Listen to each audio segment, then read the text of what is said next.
We are in Ezekiel 8.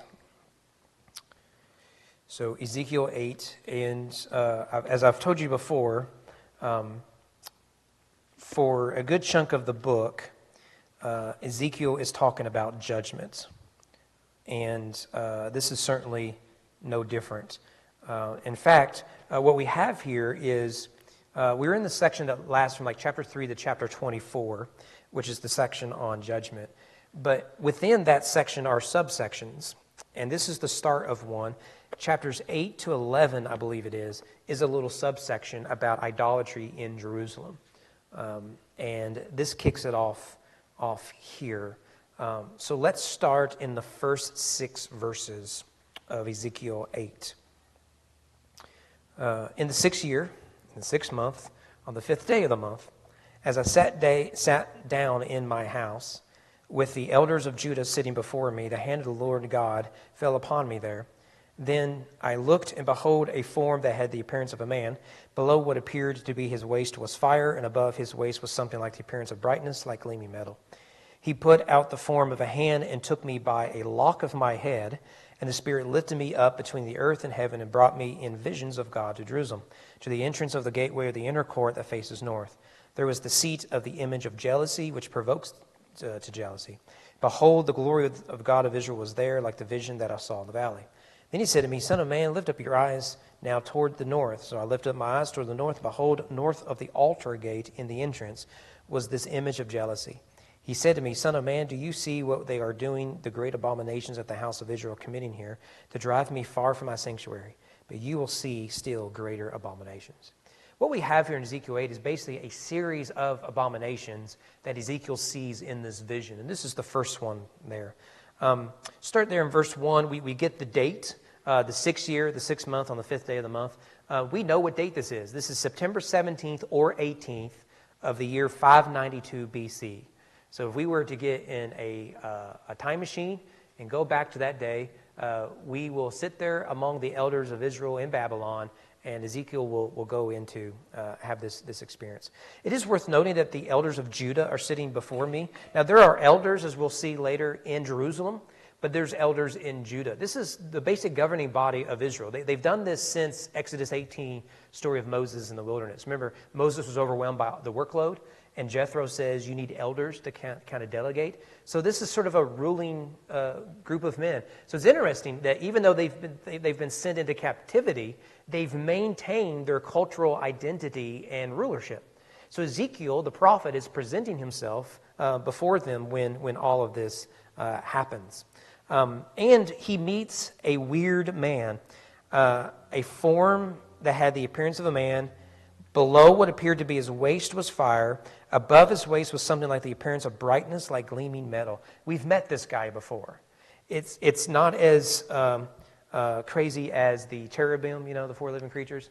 So this is Benjamin's Gate. Oh, I need to pause there. Let me nerd out, if you will. Has anyone seen this movie? I Still Believe, the story of Jeremy Camp and his wife died. You got to watch this movie. Yeah, I figured, BJ, y'all see. It's a good movie. It's a Christian movie. It's the same people that did I Can Only Imagine about Mercy Me, lead singer, the first and second movie. So after they did I Can Only Imagine, they did I Still Believe. One of Jeremy Camp's biggest songs when he first started out was a song called I Still Believe. So can I nerd out for a minute? Well, I'm going to anyways. Okay, story of Jeremy Camp is, of course, he marries this lady, and his music takes off. His wife dies. Really, really tragic. And if you watch the movie, the ending, I remember, I think my parents went and saw it in theaters, and I said, was Adriel in there? And they were, what are you talking about? Well, was his second wife in there? He goes, oh, yeah, that's how it ends. Spoiler alert. Well, sorry. I'm still learning the clicker. This is a band called Benjamin's Gate. This is where Ezekiel was first taken, Benjamin's Gate. They were a rock band. BJ, did you ever know Benjamin's Gate? They were from South Africa, accents and everything. I met Toby Mac at a Benjamin Gates concert. No one wanted to go with me. It was at Cornerstone Festival. My then girlfriend, now wife, didn't want to go with me. It was too hot. It's just too hot. I don't want to go. I've been enough. No one wanted to go with me. So I went and I met Toby Mac. So I'm better than all of you all now. This is Benjamin Gate. So don't do that. You see, that's her. She met Jeremy Camp, and now she sings with Jeremy Camp. So if you listen to Jeremy Camp, you hear this beautiful female voice. She's a rock star in her heart. But, now she's gotten soft. But so this is his second wife. So as he was going through the grieving process, they met backstage at a concert. So this South African rock band met Jeremy Camp, sort of a pop guy with an acoustic guitar. And now Benjamin Gate is no longer together, and I'm mad about it. What were we talking about? Benjamin's Gate in Ezekiel, okay? So the description we meet here is of this man with the waist. That is supposed to be purple. On my screen, it was purple. Yellow will do. It's the same description we saw in chapter 1. The one who is sitting upon the throne is described as upward from what had the appearance of his waist, I saw, as it were, gleaming metal, like the appearance of fire enclosed all around. Downward from what the appearance of his waist, I saw, as it were, the appearance of fire, and there was brightness all around him. This is the one who sat upon the throne that Ezekiel saw in chapter 1.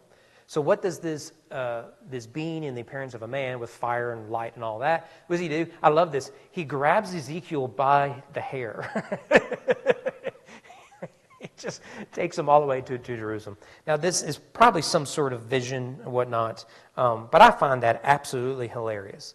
But he takes him to the north gate temple, where there is an image of an idol. We'll come back to that. Now, this gate goes by several names in the Bible. So it's called the north gate initially, but later it's called the altar gate in verse 5. Jeremiah calls it Benjamin's Gate. And that's where the band name comes from. But you can see it doesn't have a specific name. It was not part of Solomon's temple. It was originally when Solomon built it. It was added later by King Jotham about 150 years before Ezekiel. But what matters is this gate was built coming into the temple in the north, and there sits an image of jealousy, it's called. So you see it there in verse 3, he put out in the form of a hand, took him about like all that, to the entrance of the gate, inner court, facing north, seat of the image of jealousy, which provokes to jealousy. The repetition again is what you do in Hebrew for emphasis. So we are never told what this idol is. It's an image of jealousy. However, that doesn't mean we don't have a decent guess. The best guess is that this is an image, an idol of Asherah. And the reason we believe that is because we know one of the previous kings of Israel put it there. And that was King Manasseh. So you read in 2 Kings 21, for Manasseh rebuilt the high places that Hezekiah his father had destroyed. He erected altars for Baal and made an Asherah. The carved image of Asherah that he had made, he set in the house of which the Lord gave to David. Now later, King Josiah destroyed it. 2 Kings 23, he brought out the Asherah from the house of the Lord outside Jerusalem to the brook Kidron and burned it at the brook Kidron, beat it to dust and cast the dust of it upon the graves of the common people. That's one way to do it. So that's our best guess. It's likely what it was, but we're not told explicitly what it is. Because it really doesn't matter what the god is. The fact that you would have an idol of a foreign deity at the entrance of the gate, the entrance of the temple, is itself appalling. Now, what exactly is an Asherah? I didn't want to put a photo of an Asherah up here, but in essence, the word Asherah means groves, and it's associated with trees throughout the Bible. So let me give you King James translation of Judges 3. This is the verse we looked at when we went through Judges.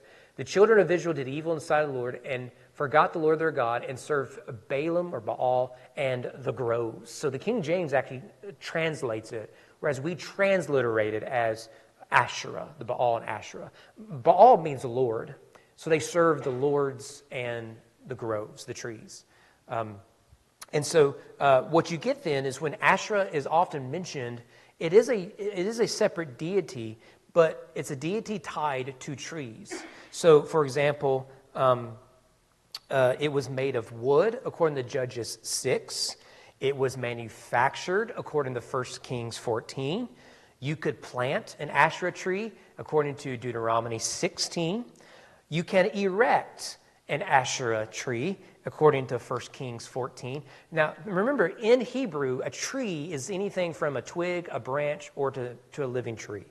So you can plant a sacred tree, and that becomes an Asherah. You could cut down a tree, fashion it, and that become a carved image. That could be an Asherah. All of them work. You can burn Asherah. Right? You don't burn metal, as you can burn if it's made of wood. You can cut down an Asherah.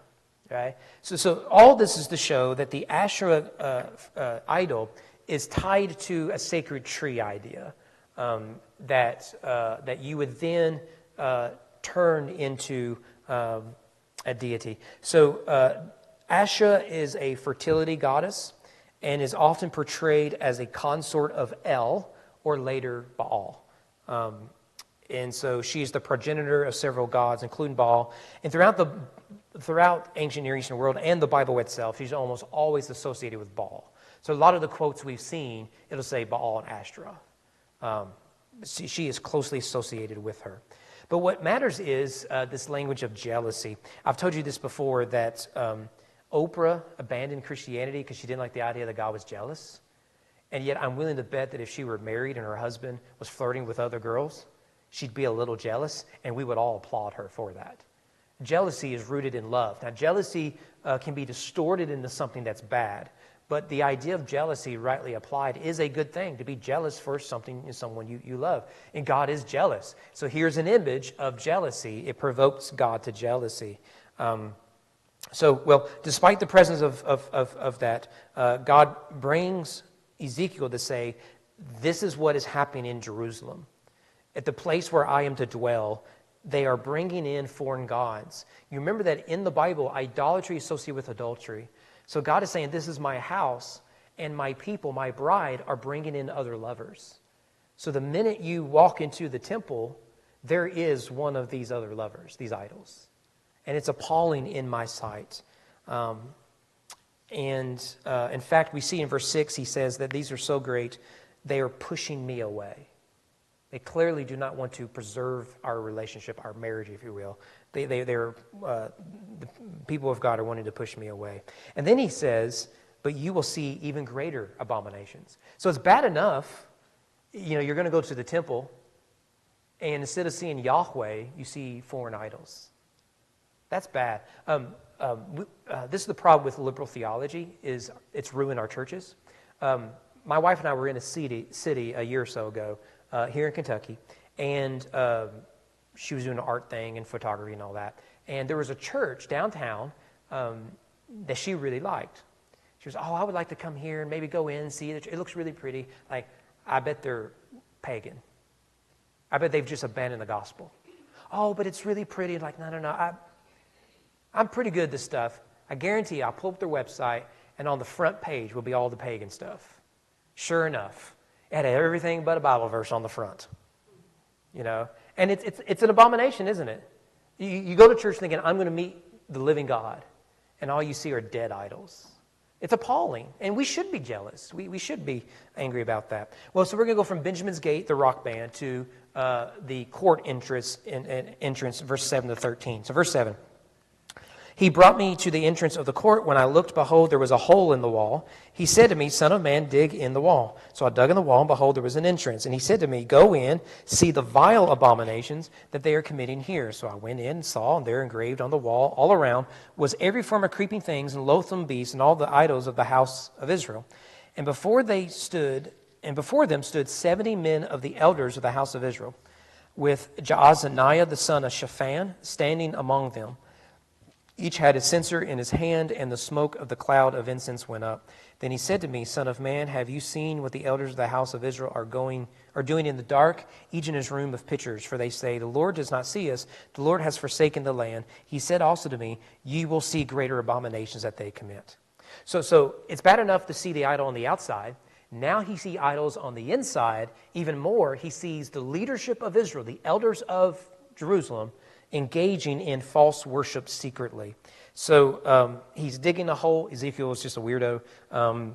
Now, scholars are at a loss as to what wall he's digging. Again, this is a vision. So this may not actually be a place that we are aware of that you can actually go to. But the idea is as he gets farther into the temple, he sees worse things. So if you think it looks bad on the outside, wait until you go inside. And what do you find? The elders doing this. So it mentions there in verse 10, creeping things and loathsome beasts. Some argue that these are Egyptian gods. It's worth mentioning. Remember, Babylon is marching to Judah. And so Judah tries to ally with Egypt, even though they're told not to do that by God. And so it's very possible, in order to secure that alliance, the Egyptian gods become a part of, this is syncretism. And so many think that's what you have here. They are worshiping some of the Egyptian gods which have this.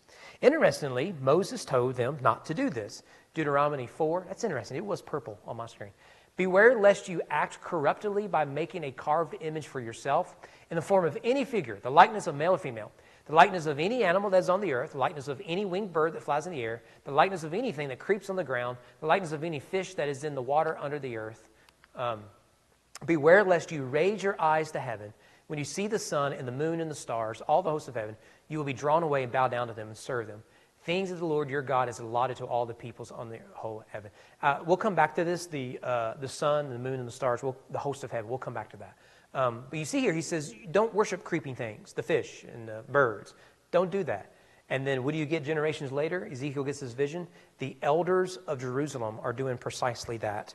And if these are Egyptian deities, that's problematic because it was Egypt that enslaved them. Now they're worshiping their gods. It's shameful. And you'll notice it's 70 elders. This is typically what you have. 70 elders, 70 nations, all that. Jaazaniah, son of Shaphan. Jaazaniah means Yahweh hears, similar to the name Ishmael.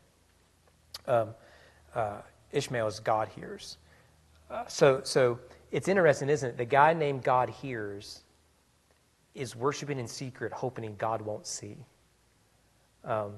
He is the son of Shaphan. We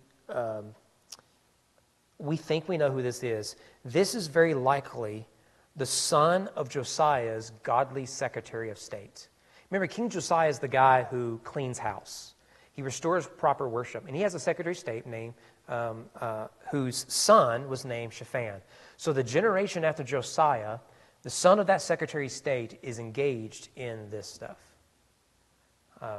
It's interesting, that name is mentioned. We don't need that name unless Ezekiel wants us to connect it to that guy. But other than that, Jaazaniah is never mentioned again in the Bible. He just shows up right here. Now, what is particularly insulting is they assume God will never find out. Again, I want to read verse 12. He said to me, Son of man, have you seen what the elders of the house of Israel are doing in the dark? Sounds like Nicodemus. Each in his room of pictures. For they say, the Lord does not see us. The Lord has forsaken the land. And what is God telling Ezekiel? I'm right here. This is my house. It isn't that I have forsaken the land. You've kicked me out. You said, we don't want you to live here. We're going to bring these other lovers here. And remember how Ezekiel began. Ezekiel begins with the wild imagery, the four living creatures. We spent weeks trying to figure out what this is. And the message Ezekiel was given to the captives in Babylon was, God isn't bound to a building in Jerusalem. The whole earth is the Lord's. And he appeared to me in Babylon. But those in Jerusalem are saying, oh yeah, God's forsaken us. So let's bring on these lesser beings. It's offensive. And so it's clear what's the term you have there? In his room of pictures. It's probably his house. So they worship these idols in their houses and in the house of the Lord. And then verse 13, this isn't even the worst of it. So it's just going to get worse. Okay, so you've got idolatry on the outside. You've got idolatry in a secret compartment on the inside among the elders of Jerusalem. And then we get this in verse 11, or verse 14 to 15. Then this is back to Benjamin's gate. Verse 14, then he brought me to the entrance of the north gate of the house of the Lord. And behold, there sat women weeping for Tammuz. Then he said to me, have you seen this, O son of man? You will see greater abominations than these. Now, what do we have here? I think I have a photo of Tammuz. Yeah, here you go. Another deity to do, another fertility goddess. These fertility goddesses, when we say fertility goddess, the whole point of them is they are associated with an agricultural world. So just as you need the land to be fruitful, you need the households to be fruitful. So what you have in these fertility goddesses is through acts of fornication, frankly, with temple prostitutes and other stuff, the hope is wombs and the land will be fruitful and multiply. And you worship these fertility goddesses. And they're all over the place. And so what we would say is that, well, we don't have fertility goddesses because no one's having babies, frankly. What we do have is we worship eros. We worship sex now. This has always been the main idol of every culture. Every culture. If you're going to take out the God that gives joy and contentment and all that, what you're left with is bodily functions. That's the best you're going to get. And sex cults always rank supreme. Power and sex is where man always goes. Whatever the name is, Tammuz or Asherah or Eros or whatever you want to name her, it's always that. And they almost always are female deities because it's women who give life. And Tammuz is just another one of those. So what do we get with Tammuz? Well, Tammuz was a Sumerian fertility goddess. So we have a Canaanite with Asherah, likely, although not explicitly said. We possibly have an Egyptian gods in the secret compartment we saw previously. Now we have Sumerian. So this is an old goddess. Sumer is, as far as we know, the oldest civilization as we think of it in the ancient world. So this is where Ur of the Chaldeans is. This is where Abraham is from, that area.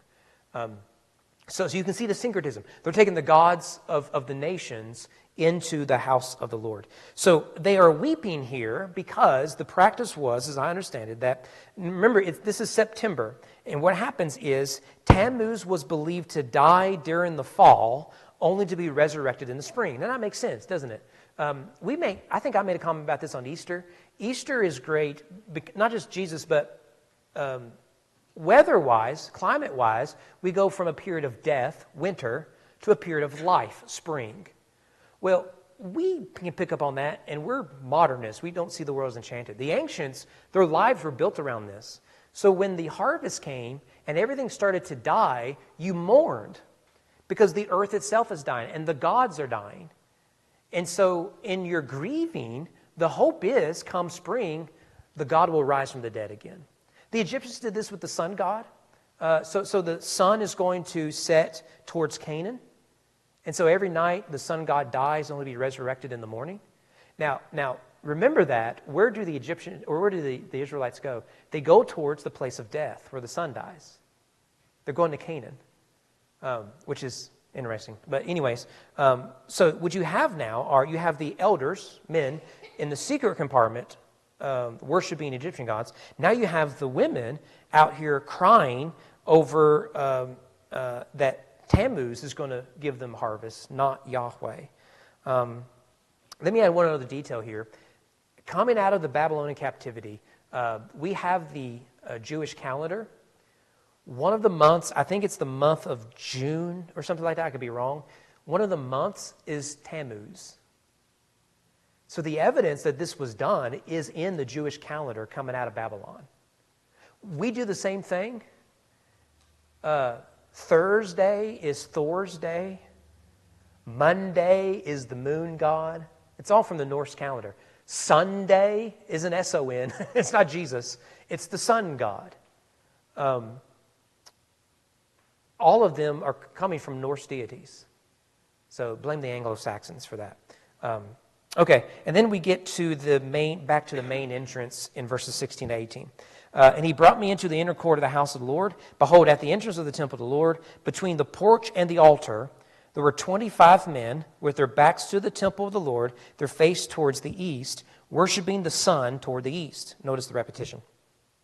Then he said to me, have you seen this, O son of man? Is it too light a thing for the house of Judah to commit the abominations they commit here, that they should fill the land with violence and provoke me still further to anger? Behold, they put the branch to their nose. Therefore I will act in wrath. My eye will not spare, nor will I have pity. And though they cry in my ears with a loud voice, I will not hear them. So this is the peak here. So what do we have? So now he's back at the main entrance, or he comes to the main entrance. This is where everyone's going to come in to worship. And he sees 25 men worshiping the sun. So their back is to the presence of God. So when you enter into the temple, you're facing the Holy of Holies. What they've done is they've come in and they've turned their back to God's presence towards the sun. And they're worshiping that in the house of the Lord. Now, this is explicitly forbidden by Moses. Again, we saw in Deuteronomy 4 earlier, where you are not to worship the host of heaven, the sun, the moon, and stars. Every pagan culture until Christianity worshiped the sun, moon, and stars. We've talked about this before we did our Q&A, that they viewed the stars and the planets as divine beings. So planets are moving stars. And so when the wise men follow the stars to Jesus, that makes sense in that word. It's weird to us. We don't look at astrology like they did, but the Bible does this all the time. In fact, the sons of God, the divine beings, are often compared to the stars, that the stars were singing. And so, but you can understand why this is. Again, this is an agricultural world. Every night, they looked up at the stars at night, no light pollution, unless there's a fire, no light pollution. And so because they viewed the stars as divine beings, there were stories attached to them with the constellations and everything. And eventually, those become objects of worship. And sure enough, what you have here is the Israelites worshiping these pagan deities. Well, once again, King Manasseh promoted this sort of behavior. So we get in 2 Kings 21, the king built altars for all the host of heaven in the 2 courts of the house of the Lord. Where are they? That's where they are. Manasseh did this. Now, we're not told who these men are. And what's interesting, you read one commentary, he says, okay, it's possible they're not priests. If they're not priests, they have desecrated the temple because they are where only priests can go. So that's a problem. If they are priests, it's a problem because they desecrated the temple by worshiping the sun god. Either way, this is bad across the board. And then I think verse 17 is instructive here. Have you seen this, O son of man? Is it too light a thing for the house of Judah to commit the abominations that they commit here? That they should fill the land with violence and provoke me still further. I want you to notice that. He does not say, isn't it just awful to worshiping other gods? That's the implication of the whole text, isn't it? Idolatry is bad. But when he gets down to brass tacks, he says, isn't it awful? This place is full of violence. And you're thinking, wait. We've not seen any violence here, have we? We saw a sacred tree in Asherah, possibly. We saw the Egyptian gods, possibly. We've seen the Sumerian gods. They're just worshiping. Yeah, it's paganism, but I see no violence. And that's where we miss the real danger of idolatry. Theology is always upstream from culture, and culture is upstream from politics. This is my big beef with American evangelicalism. American evangelicalism is sick theologically, and part of the reason is because we think we'll save America politically. But the Bible is clear. If you worship the wrong God, your nation doesn't stand a chance. There is a clear pattern that happens. When I did my thesis, it was on a postmodern liberal movement that no one cares about anymore because they're not around. I did the illustration of 2 lines. If you can put 2 lines over each other, so let's say you have a line here and you're going to draw a line right over it, and they're both perfectly straight. If you start that second line barely off by a fraction of a millimeter, it seems small where you don't even notice it at the starting line, but give it enough space, the second line and the first line will continue to separate. If the starting point is wrong, the finish line is wrong. And so if you fall for idolatry, that nation, what will it look like? It will look like confusion, chaos, violence, and brokenness everywhere you go. Everywhere you go. So God is grabbing Ezekiel by the hair and he says, look, look, look. The problem is idolatry, but everyone thinks the problem is violence. Can't we all just get along? Not if we're worshiping false gods. We never will. Does any of this sound familiar? Turn on the news. We've been worshiping false gods in this country forever. You've heard me say this before. I think the three main gods are going to be sex, power, and entertainment. We could add more, but I think those are three. But I want you to notice how we worship them. Entertainment has become a way to worship the god of sex. The way we worship sex is through the god of power. And the way we worship power is through the god of entertainment. Think about how we do this. Take a political, say, presidential campaign. We do not debate issues. We care about how entertained we are by the candidates. So we care about 5 to 10 second clips of what was said or what was done. That's our understanding of power. It's just entertainment. We care about who's owning who and who's above the other. We see politics as a horse race and nothing more. We don't really think about anything else. Should our president or our governor or our mayor done X, Y, and Z because an election's coming up? We're going to get bad press. This is how we think about it. Entertainment has just become a way to engage in sexual sin. And a society of confusion, chaos, and violence. You and I look at our culture and say, we could fix violence right away. Don't kill each other. Don't hurt each other. And you and I think that's sufficient. Why? Because we worship a God of life. But if you worship a God of sex and death, it's just normal. So, see all this violence? It's because of the idolatry. And then, of course, he says, this is why I have to act. Verse 18, I will act in wrath. My eye will not spare, nor will I have pity. And can you blame him? Is it good for a society to fall into this sort of violence? No. If God is a God of justice, that has to apply even to his people. And so God must act. So real quick, just points of application, and then maybe we'll get out early. We've already said this. Idolatry is pervasive, that it's everywhere. So you have men and women. You have influencers, the elders, and you have, as far as we know, just normal worshipers. It's in the inner court. It's on the outside. It's hidden. It's in public. Idolatry is everywhere. That's what Ezekiel sees. That once it gets a hold of a nation, you cannot escape it. And you can't escape the idolatry of America. Go to Walmart and try to escape it. Try your social media account and see if you can escape the idolatry of this world, like greed. The algorithm's going to sell you something. Idolatry often comes in the form of syncretism. That's the way it sneaks in. So it's not like, well, I'm still worshiping Jesus. Still worshiping. I bet all of these people, Ezekiel could easily have seen people worshiping Yahweh.